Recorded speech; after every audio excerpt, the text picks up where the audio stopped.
Hi everyone, I'm Joe Santacruz and welcome back to our Career Connection series.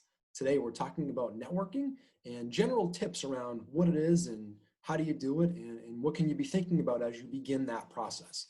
Our first guest today is Amelia Alburn. Amelia has been working in the field of higher education for the last 10 years and presently serves as the Director of Internships at the University of Massachusetts, Dartmouth. Amelia, good to see you. Thank you for being with us today. We appreciate it. Happy to be here. So we're talking about networking. I have a couple questions for you.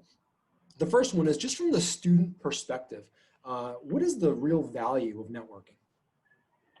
As a student, I think it's challenging sometimes to meet people in an industry that you haven't been exposed to yet. You know, you're starting to learn about this potential career in your classes, but you haven't really had an opportunity to meet people in that career. So networking is an opportunity to break free from just your peers and your classmates and to really get an opportunity to meet some folks that could help you in the long run. Absolutely. One of the things I always tend to see is that a lot of students don't realize they've already actually begun this process, right? And it could be a number of ways. Can you kind of talk to us about how some of these conversations may have already started? Absolutely. I always use the example of your first semester in college. You know, you get used to your classes and you are, getting into the groove of things, but then you might go home for Thanksgiving break. And when you're sitting around that table eating dinner, you often have your aunts and uncles and cousins and family members who are asking you about what you've been up to all semester while you were away.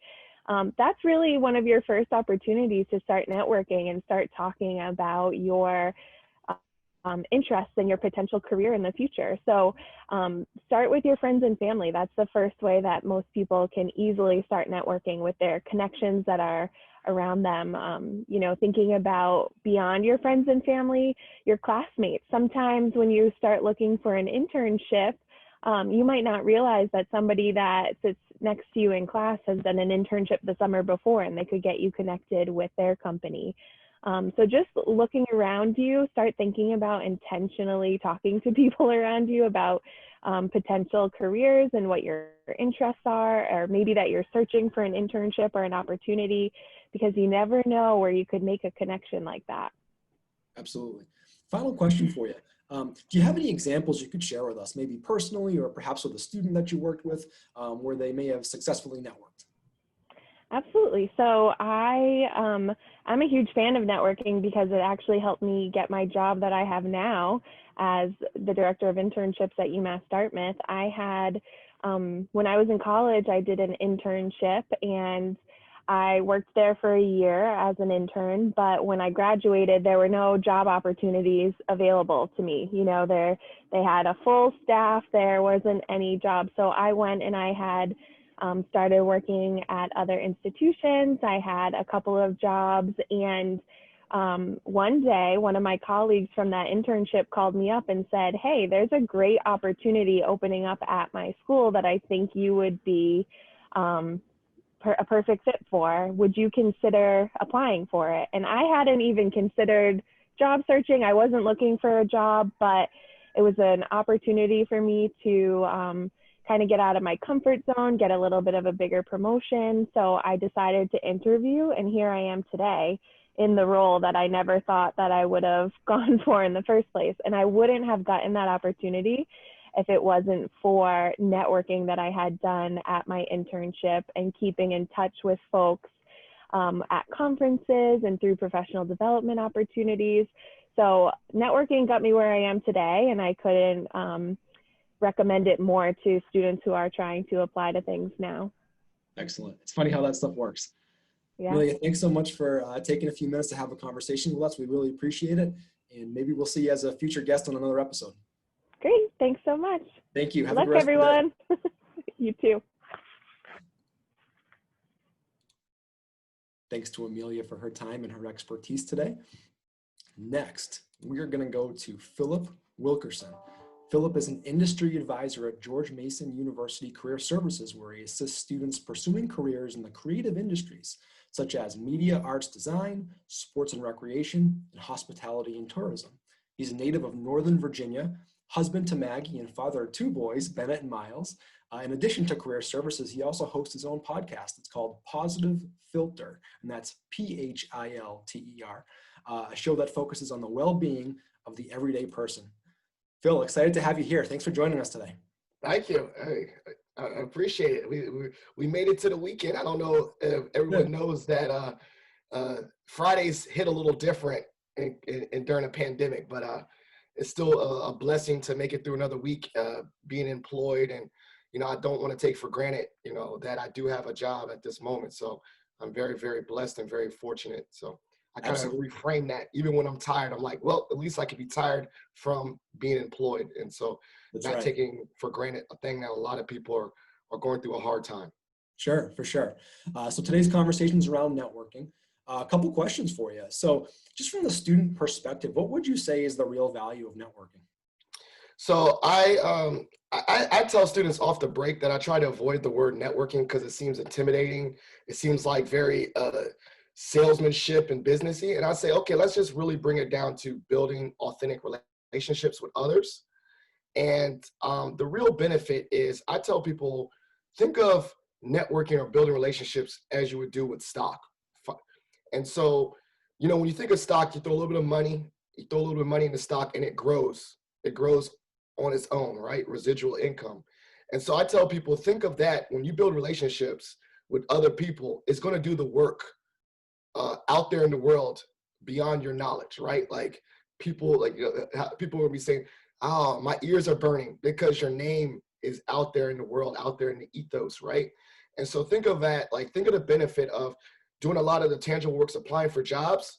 Right now that's a very present thing to do, but also investing in building relationships because it's going to do the work for you out there in the world. And opportunities will come to you, similar to like when you get that money in that stock, you get to cash out.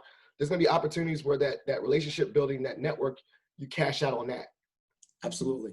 And so what I found is a lot of our students really have already begun that process, right? And they don't think they even realize it. Can you talk about how some of those conversations have probably already started to happen for some students? So that's very funny, and I think it's very timely. I did a presentation on networking and social distancing. And when you said students are already doing it, one of the key things that I wanted to bring up on this show is the 5 F's. And the 5 F's of networking is friends, family, fellow students and alum, faculty, and then foundations or professional orgs or whatever. And so being involved in all this, just in your life, we all have family members, we all have friends, we all connect with other people. You're basically doing networking in that sense right there. You're building relationships. And so I would really, really challenge a student or someone that's really looking at active job seekers to say think about how often you've been presented an opportunity in your life through those 5 F's.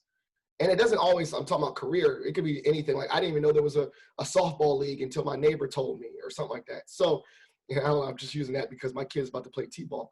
But think of that, you are naturally doing it every day. You are naturally participating in those 5 F's every day. It's just the difference with networking is that when you establish these relationships, the focus may be somewhat professionalism, right? The central, when I make a new friend, the new friend is yo, let's, meet up and have beers or whatever. That's our common ground. But when I meet someone in a professional realm, I think the common ground is oh, we're both interested in the same career things. And so it's the same mindset. You're building relationships. You just have a central focus that is different in that aspect. Absolutely. Last question for you. Can you share with us an example, maybe personal example, or even maybe a student that you've worked with where you've successfully networked? Okay, I was going to use a personal one. You can see me. I work at George Mason. Honestly, my job at Mason, it was a product of networking, and so just kind of a real condensed story. I went to Mason. I graduated from Mason with my master's, and I applied for a job with Mason. Did I get a job right away? No. I love that story. And everyone's oh my goodness.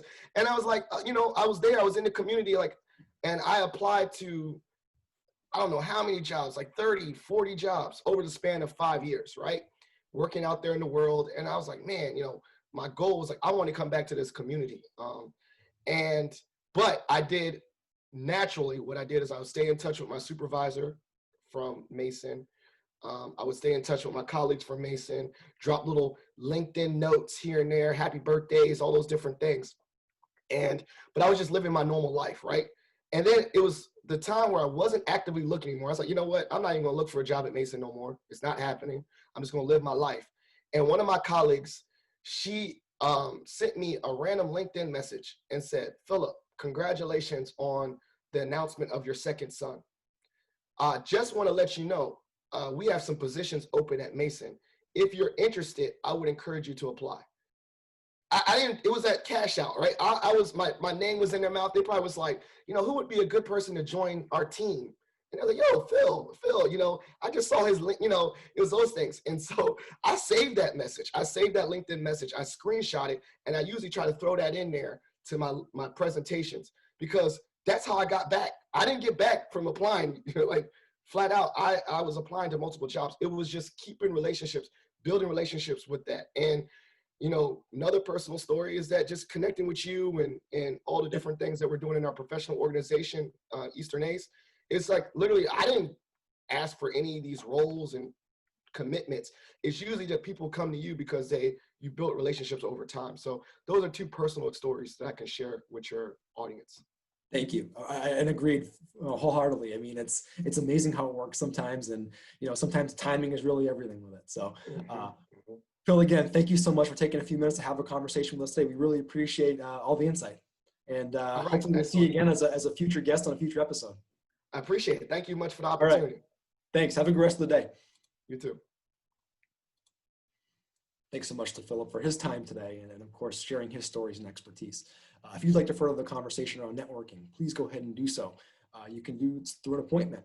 To schedule, do it via your Handshake account by calling us at 978-542-6406 or by emailing career@salemstate.edu. Also, don't forget, check out our resources, salemstate.edu/careers. Thanks, and we'll see you next time.